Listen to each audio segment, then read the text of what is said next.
जो जाति अपना स्वाभिमान खो देती है वो जाति दुनिया में ज़्यादा दिन तक जीवित नहीं रह पाती। जिस जाति का इतिहास नष्ट हो जाए, जिसका धर्म नष्ट हो जाए, जिसकी संस्कृति नष्ट हो जाए, वो समाज, वो जाति भी ज़्यादा दिन तक अस्तित्व में नहीं रह पाती। आज मैं चर्चा करूंगा हिंदू समाज को लेकर के, और वो चर्चा इसलिए मैं करना चाहता हूं कि ये सारी की सारी चीज़ें हिंदू समाज खो चुका है। हिंदू समाज का स्वाभिमान खो चुका है, हिंदू समाज का इतिहास खो चुका है, हिंदू समाज की संस्कृति भी नष्ट हो चुकी है।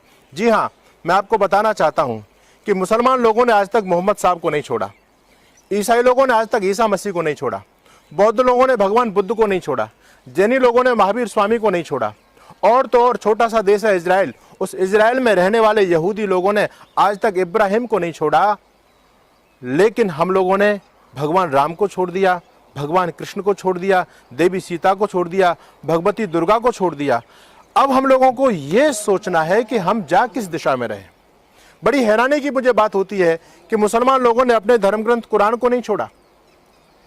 जो कुरान में लिखा है उसको मुसलमान फॉलो करता है, जो बाइबल में लिखा है उसको क्रिश्चियन लोग फॉलो करते हैं, जो त्रिपिटक में लिखा हुआ है उसको बौद्ध लोग फॉलो करते हैं, और जो तनक में लिखा हुआ है उसको यहूदी लोग फॉलो करते हैं। जो जैनी लोगों के धर्म ग्रंथ हैं उसमें जो लिखा है उसके अनुसार जैनी लोग चलते हैं।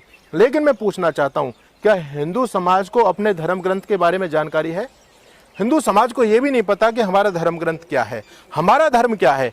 हिंदू समाज आज मतों में बढ़ चुका है, आज संप्रदायों में बढ़ चुका है, और लोगों ने अपने अपने धर्म ग्रंथ बना लिए। ये हिंदू समाज के लिए बहुत ही जो है चिंतनीय विषय है, और ये चिंतनीय विषय मैं इसलिए आज प्रस्तुत करना जा रहा हूँ क्योंकि यदि यही स्थिति चलती रही तो हिंदू समाज का अस्तित्व निश्चित रूप से खतरे में है, और खतरे में होता चला जा रहा है।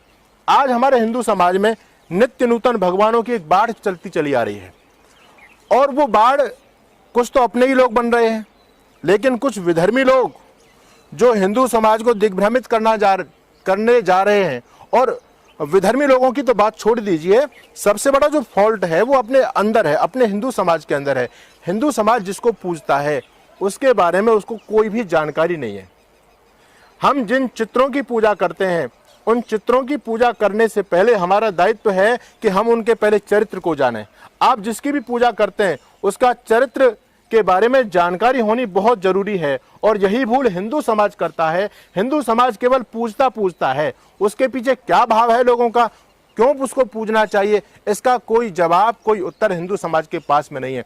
मैं तो कहता हूं कि हिंदू समाज की बुद्धि का दीवाला निकल चुका है। और मैं आपको एक वर्तमान समय का उदाहरण देना चाहता हूं, और उदाहरण यह है, अभी कोरोना फैला है पूरे विश्व में, और हमारे हिंदू समाज ने कोरोना माता का मंदिर बना लिया। देखो, मतलब बुद्धिहीनता की बात देखिए। कोरोना माता का भी कोई मंदिर हो सकता है? एक वायरस जिसने दुनिया में त्राहिमाम मचा दिया, सारे के सारे लोग जिससे परेशान हैं, इस हिंदू समाज ने उस कोरोना का भी मंदिर बनाया, उसकी मूर्ति बनाई। उत्तर प्रदेश के अंदर प्रतापगढ़ जिला है, उस प्रतापगढ़ जिला की न्यूज मेरे पास में है। बिहार के अंदर भी कोरोना माता की पूजा की गई, उत्तर प्रदेश में भी कोरोना माता का मंदिर बनाया गया, और हिंदू उसको पूज रहा है। तो हिंदू तो किसी को भी पूज सकता है, यानी इसको कुछ जानकारी नहीं प्राप्त करनी, बस देखा देखी दूसरा व्यक्ति कर रहा है तो ये भी करना शुरू कर देता है। ये हमारे सबसे बड़ा पतन का कारण है। आज मैं आप लोगों को उन बिंदुओं की तरफ आपका ध्यान आकृष्ट करना चाहता हूं जो हिंदू समाज के लिए बहुत घातक हैं, और जिनके बारे में हिंदू समाज को जानना बहुत ज्यादा जरूरी है। आज मैं चर्चा करूंगा इन दरगाहों के बारे में, इन मजारों के बारे में, क्योंकि जगह जगह मैं देखता हूं कि आज मजारें बढ़ रही हैं, और इन मजारों पर हिंदुओं की भीड़ ज्यादा मुझे नजर आ रही है, मुसलमान लोग नहीं आ रहे। बड़ी बड़ी दरगाह बनाई गई हैं, उन दरगाहों के अंदर भी हिंदू लोग जा रहे हैं, मुसलमान लोग नहीं जाते। तो हमको ये समझना है ये दरगाह किसकी है। आप कुछ शब्दों को अपने नोटबुक में नोट करें। चिश्ती, ख्वाजा, सैयद और पीर, ये 4 शब्द आप लोगों ने सुनेंगे। ये जो 4 शब्द हैं, इन 4 शब्दों के मायने क्या है, इन 4 शब्दों की मीनिंग क्या है, आप लोगों को जानकारी होनी चाहिए। चिश्ती, ख्वाजा, सैयद, पीर, ये मुसलमान लोगों के द्वारा, जो लोग इस्लाम को बढ़ाने के लिए अपना जितना बड़ा योगदान दिया करते थे, उन लोगों को इन उपाधियों से नवाजा जाया करता था। मुसलमान लोगों का ये सम्मान था। जो व्यक्ति इस्लाम को फैलाने में जितना ज्यादा योगदान दिया करता था, उस व्यक्ति को उसी के योगदान के आधार पर मुसलमान लोग सम्मानित किया करते थे। ये जितने भी पीर फकीर, ये जितने भी मजारे हैं, ये जितने भी दरगाह हैं, आप लोग ये हकीकत में बयां कर रहा हूं आप लोगों के सामने इस धर्मयुद्ध चैनल के माध्यम से, आप लोग ये हकीकत माने, ये सारे के सारे विधर्मी थे, मुसलमान थे, आक्रांता थे, लुटेरे थे, गोमांस बख्शी थे, हिंदू नगरों को जलाने वाले थे, गाय की हत्या करने वाले थे और हिंदू बहन बेटियों की इज्जत के साथ खिलवाड़ करने वाले थे, हिंदू बहन बेटियों के साथ बलात्कार करने वाले थे। ये जितने भी मजार के अंदर मुल्ले गढ़े हुए हैं, ये सारे के सारे हमारे दुश्मन हैं। लेकिन हैरानी की बात यह है कि हिंदू समाज आज अपने दुश्मनों को पूज रहा है। हम मतलब कहां जा चुके हैं? आज चिंतन हम लोगों को ये करना है और जागरूक होना है। ये भी एक धार्मिक जिहाद के तहत मुसलमान लोगों की योजना है। आपको हैरानी होगी, उत्तर प्रदेश के अंदर एक बहराइच जिला है और उस बहराइच जिला के अंदर गाजी मियाँ की बहुत बड़ी दरगाह है। उस दरगाह पर हिंदू जाता है, 90% हिंदू जाता है और 90% से भी ज्यादा हिंदू जाता है। मुसलमान तो बहुत कम जाते हैं। लेकिन उसकी हकीकत कभी भी हिंदू लोगों ने नहीं जानी कि जो ये दरगाह है गाजी मियाँ की, इस गाजी मियाँ की हिस्ट्री क्या है, इस गाजी मियाँ का इतिहास क्या है। ये ना जान करके हिंदू केवल उस दरगाह पर जाकर के सर पटकता है और उससे मन्नतें मांगता है। जी हाँ, मैं आज आपको गाजी मियाँ के बारे में भी थोड़ी सी जानकारी देना चाहता हूँ। ये गाजी मियाँ महमूद गजनबी एक मुसलमान आक्रांता धर्मांध लुटेरा था जिसने हमारे देश को 17 बार लूटा। आपको ये भी पता होना चाहिए, जो सोमनाथ का मंदिर था ये भी महमूद गजनबी ने ही लूटा था। महमूद गजनबी हमारे देश को लूटने के लिए 17 बार आया और जब उसकी मृत्यु हो गई तो उसका दायित्व उसके भांजे सैयद सालार गाजी ने संभाल लिया। सैयद सालार गाजी हमारे देश को दारुल इस्लाम बनाने के लिए और लूटने के लिए आता है महमूद गजनबी की मृत्यु होने के बाद में, और वो सिंध से हमारे देश में प्रवेश करता है। सिंध को रौंदता हुआ, पूरे पंजाब को रौंदता हुआ और आधे उत्तर प्रदेश को रौंदता हुआ बहराइच तक पहुंचता है। हैरानी की बात यह है, दिक्कत की बात यह है कि उस व्यक्ति ने इतना बड़ा सफर तय किया, लेकिन हमारे हिंदू कहां सोते रहे। वो लूटपाट करता हुआ, रक्तपात करता हुआ, हिंदू नगरों को जलाता हुआ, हिंदू माँ बहन बेटियों के साथ बलात्कार करते हुए ये दरिंदे बहराइच तक पहुंच गए। और उस समय बहराइच के राजा थे, बड़े पराक्रमी राजा थे, वीर पुरुष थे, जिनका नाम था राजा सुहेलदेव पाशी। जब राजा सुहेलदेव पाशी ने देखा कि हमारी हिंदू संस्कृति यवनों के पैरों के नीचे जो है कुचली जा रही है, हमारी बहन बेटियों की इज्जत के साथ खिलवाड़ किया जा रहा है, नगर की नगर जलाए जा रहे हैं, तो राजा सुहेलदेव पाशी ने एक संगठन बनाया। बहुत सारे राजा लोगों ने उनका साथ दिया और राजा सुहेलदेव पाशी उस यवन आक्रांता सैयद सालार गाजी के साथ में युद्ध करते हैं और सैयद सालार गाजी को गाजर मूली की तरह काट देते हैं, उसकी सेना को काट देते हैं। कुछ जो धर्मांध युवक मुस्लिम लोग जो भाग रहे थे, राजा सुहेलदेव पाशी बड़े ही नीतिवान महापुरुष थे, उन्होंने किसी भी यवन आक्रांता को भागने नहीं दिया, सबको कत्लेआम कर दिया, गाजर मूली की तरह यवन सेना को काट दिया गया। लेकिन हिंदू उदार बहुत होता है। राजा सुहेलदेव पाशी ने यह सब कुछ करने के बाद में और जो सैयद सालार गाजी जो लुटेरा था, आक्रांता था, उसको मुस्लिम रीति रिवाज के अनुसार उसको दफना दिया, उसकी कब्र बन गई। कालांतर में कोई बात नहीं, धीरे धीरे हमारे देश में मुसलमान लोगों का राज आया। जब मुसलमान लोगों का राज आया तो दिल्ली के तख्त पर बैठा तुगलक वंश, और इस तुगलक वंश के अंदर एक मुसलमान धर्मांध राजा पैदा हुआ।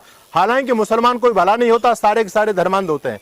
एक मुसलमान व्यक्ति बैठा इस दिल्ली के तख्त पर जिसका नाम था फिरोज तुगलक, और उस फिरोज तुगलक के मन में एक बात आई, उसके दिमाग में योजना आई कि हम आज जिस गद्दी पर बैठे हैं, इस गद्दी पर हम ऐसे नहीं पहुंच गए, इस गद्दी तक पहुंचाने के लिए हम लोगों को बहुत सारे मुस्लिम भाइयों ने संघर्ष किए हैं, तो हमको उन मुस्लिम लोगों को यथोचित सम्मान देना चाहिए। उसने पता किया कि हिंदुस्तान में यवन सत्ता को स्थापित करने में किन किन लोगों का सबसे बड़ा योगदान रहा है, तो उसमें उस समय का सबसे बड़ा योगदान देने वाला जो व्यक्ति था, ये सैयद सालार गाजी था। बहराइच में जिसकी समाधि बनी हुई थी, जिसकी कब्र बनी हुई थी, तो सबसे पहले फिरोज शाह तुगलक ने उस बहराइच में जाकर के उसकी समाधि को बहुत सुंदर रूप दिया और वहाँ मुसलमान लोगों को बताया कि ये जो गाजी मियाँ है, इसने हमारे इस्लाम को फैलाने में बहुत बड़ा योगदान दिया है, इसने अपनी कुर्बानी दी है, इसलिए हम मुसलमान लोगों के लिए ये बहुत ज़्यादा पूजनीय है, बहुत ज़्यादा पूजनीय है। और उसकी अपील को सुनकर के मुसलमान लोगों ने इसको पूजना शुरू किया।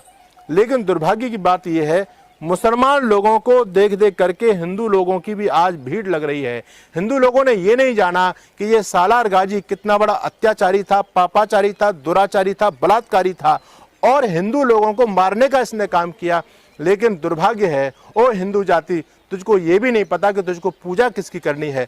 तुझको ये भी नहीं पता कि तू अपने दुश्मनों को पूज रही है, जिन लोगों ने तुम्हारे महापुरुषों को, तुम्हारे पूर्वजों को काटा, तुम्हारी माँ बहन बेटी के साथ बलात्कार किए, मंदिर तोड़े गए। आपको जानकारी होनी चाहिए 30,000 मंदिर इस मुस्लिम साम्राज्य के अंदर हिंदुओं के तोड़े गए हैं। 30,000 मंदिर।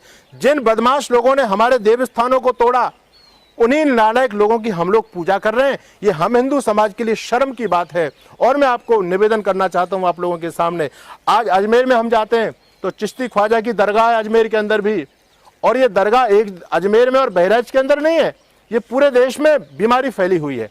जगह जगह हम लोग देखते हैं कि मज़ारें बनी हुई हैं और उन मज़ारों को हिंदू लोग बहुतायत में जाकर के पूज रहे हैं, सारा का सारा पैसा उन मज़ारों पर दे रहे हैं। तो मेरा आज आप लोगों से निवेदन ये, मैं एक जागरूकता के लिए आप लोगों को आह्वान करना चाहता हूं। अजमेर की यदि मैं बात करूं तो अजमेर में जो दरगाह है, ये व्यक्ति भी बहुत बड़ा बदमाश व्यक्ति था और इसका मोइनुद्दीन चिश्ती नाम था। और आप यदि इसके बारे में जानकारी करेंगे तो 7 लाख हिंदू लोगों का कत्ल करने का अंजाम इस व्यक्ति के ऊपर है। 7 लाख हिंदू लोगों को खत्म इस व्यक्ति ने किया। और तो और मैं आपको इतिहास का दस्तावेज सौंपना चाहता हूं।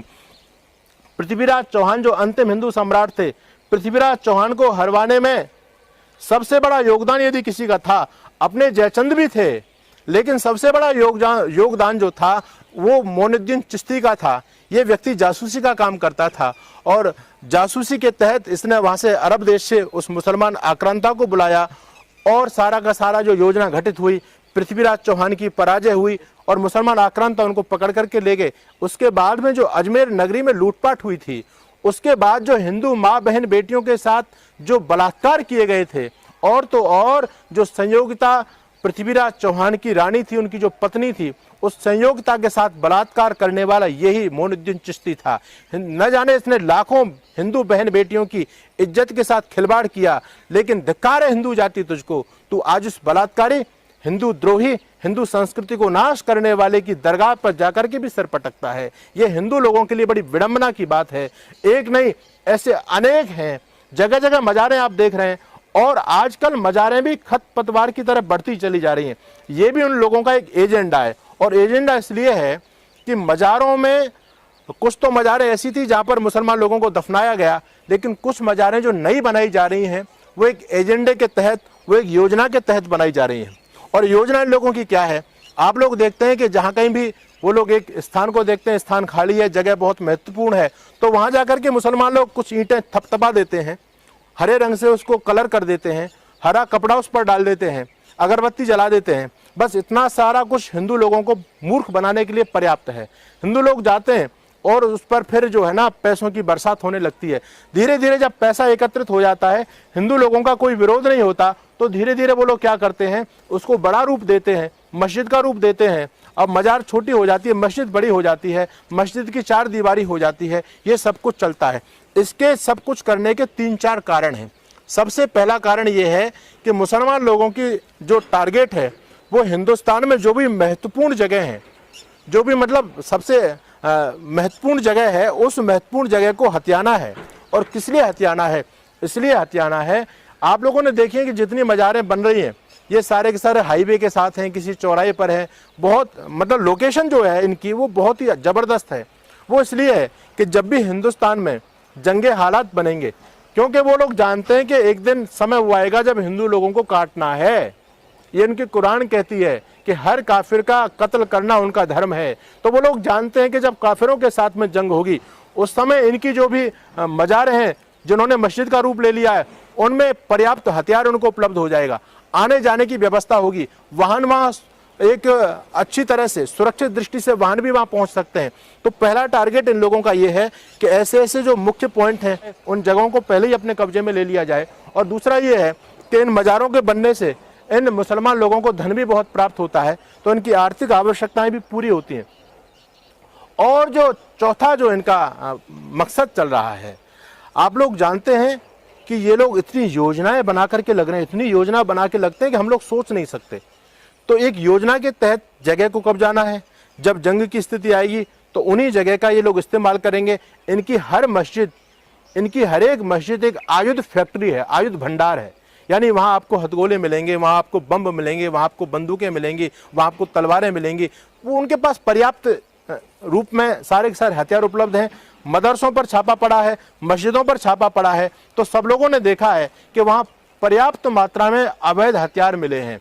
तो सारी की सारी मजारें इनकी एक आतंक का गढ़ है, एक आतंक का किला बनता चला जा रहा है। तो हम लोगों को इन मजारों से बचना है।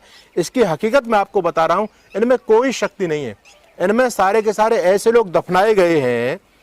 कुछ मजारों में, सारी मजारों के अंदर तो मुर्दा तो है ही नहीं, वो तो केवल हिंदुओं को मूर्ख बनाने के लिए, पैसा ठगने के लिए, जगह को कब्जाने के लिए आज नई नई जगह पर मजारें बन रही है। तो ये इनकी एक कॉन्स्पिरेसी है।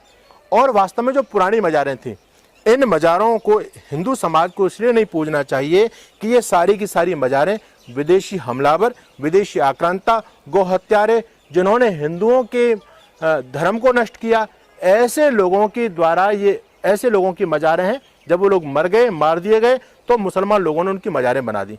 दूसरी बात, ये जितनी भी मजारें बनी हुई हैं, इन मजारों के अंदर कौन लोग दफनाए गए हैं? इन मजारों के अंदर वो लोग दफनाए गए जिन लोगों के साथ में हमारे पूर्वज लोगों ने युद्ध किया था, जिन लोगों को हमारे पूर्वज लोगों ने मारा था, जो हमारे पूर्वजों के दुश्मन थे। अब आप सोचिए, जो हमारे पूर्वजों के दुश्मन हों, वो हमारे लिए आराध्य कैसे हो सकता है?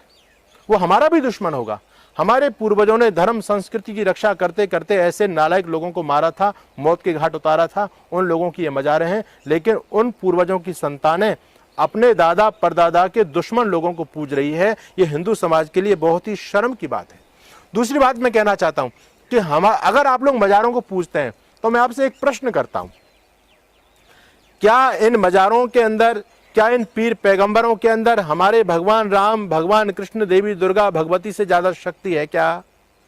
अगर इन लोगों के, आप इस बात को एक्सेप्ट करते हैं कि इनके पास में ज्यादा शक्ति है, तो मैं आपको नहीं रोकता। लेकिन इनके पास कोई शक्ति नहीं। भगवान राम से ज्यादा शक्ति किसी के पास में हो सकती है? अरे कृष्ण जैसे महापुरुष हमारे पास में है, राम जैसे आराध्य हमारे पास में है। हम अपने महापुरुषों को, अपने भगवानों को छोड़ करके, दुनिया जिनको सैल्यूट करती है, उन लोगों को छोड़ करके इन गड़े मुल्लों के पास में जाकर के इनसे मन्नतें मांगते हैं। ये हिंदू समाज की दिवालियापन का निशाना है। एक बात मैं आपको और बताना चाहता हूं, मुख्य रूप से इसलिए आप लोग देखिए कि जितने भी यवन आक्रांता हमारे देश में आए, उन लोगों की पूजा हमारे देश में खूब हो रही है। उन लोगों के नाम से हमारे देश में मार्ग बनाए गए हैं, उन लोगों के नाम से हमारे देश में स्मारक बने हुए हैं, और ये दरगाह बनी हुई हैं, ये जो मजारें बनी हुई हैं, ये भी उन लोगों के द्वारा ही बनाई गई हैं। उन लोगों की दरगाह और मजारें हैं। लेकिन दुर्भाग्य की बात यह है कि हिंदू समाज इनकी पूजा कर रहा है। मैं आप लोगों से पूछना चाहता हूँ, क्या कोई ऐसी मुस्लिम देश है, कोई ऐसी यवन कंट्री है जिस देश के अंदर महाराणा प्रताप को पूजा जाता हो, जिस देश के अंदर पृथ्वीराज चौहान को पूजा जाता हो, जिस देश के अंदर भगवान राम को, भगवान कृष्ण को, देवी दुर्गा को पूजा जाता हो? एक भी नहीं मिलेगी। हालांकि हमारे जितने ये महापुरुष थे, ये शांत थे, ये योगी थे, इन्होंने कभी किसी का बुरा नहीं सोचा, दुनिया का भला किया। वो एक परम अवस्था में रहते थे। लेकिन ये मुसलमान आक्रांता तो सारे के सारे बलात्कारी, लुटेरे, अत्याचारी, पापाचारी, दुरात्मा थे। इन लोगों की पूजा हिंदू समाज करता है, और जो हिंदू समाज के देवी देवता हैं, उनको मुस्लिम देशों में कुछ कोई भी सम्मान नहीं है। और तो और मैं आपको एक घटना सुनाना चाहता हूं और आपके स्वाभिमान को जगाना चाहता हूं। हमारे देश में उस व्यक्ति की मजार है, उस व्यक्ति की दरगाह है, जिस व्यक्ति ने अंतिम हिंदू सम्राट पृथ्वीराज चौहान को मरवाने में बहुत महत्वपूर्ण भूमिका निभाई। हमारे देश में ऐसे अनेक लोग, मुसलमान आक्रांताओं की स्मारक बने हुए हैं, उनके नाम से मार्गों का नामकरण हुआ है, जिन लोगों ने हिंदू संस्कृति को नष्ट किया। लेकिन आप चिंतन कीजिए, जिस हिंदू सम्राट पृथ्वीराज चौहान को मरवाने में मोइनुद्दीन चिश्ती की अहम भूमिका थी, हिंदू समाज को नष्ट करने में जिसका महत्वपूर्ण योगदान है, 7 लाख लोगों को धर्मांतरित किया, उनको मौत के घाट उतारा गया, ये सारे के सारे आरोप जिस मोइनुद्दीन चिश्ती पर थे, उस मोइनुद्दीन चिश्ती की हिंदू पूजा कर रहा है। और उल्टी तरफ दूसरी तरफ देखिए आप, जो अंतिम हिंदू सम्राट पृथ्वीराज चौहान को जब अफगानिस्तान में लेकर के, काबुल के अंदर वो लेकर के गया बदमाश, और जहां उनकी हत्या हुई, पृथ्वीराज चौहान ने जब उसको मार दिया, शहाबुद्दीन गौरी को, और वो स्वयं भी जब वहां उन्होंने अपना प्राणांत उनका हो गया, तो वहां उनको समाधि दी गई, उनकी कब्र है अफगानिस्तान के अंदर आज भी, काबुल के अंदर। और आपको हैरानी तो ये होगी, मुख्य बात मैं ये बताना चाहता हूँ कि हम लोगों को जागरूक इसलिए होना है कि वहां पृथ्वीराज चौहान के साथ में क्या बर्ताव किया जाता है और आप अपने दुश्मनों के साथ में क्या बर्ताव कर रहे हो। आप इन लुटेरों की पूजा कर रहे हो, इन पर अगरबत्ती जला रहे हो, फूल मालाएं डाल रहे हो, और दूसरी तरफ पृथ्वीराज चौहान ने किसी भी मुस्लिम स्त्री के साथ कोई बलात्कार नहीं किया, किसी नगर को नहीं जलाया, किसी भी धर्म के खिलाफ ना कुछ बोला।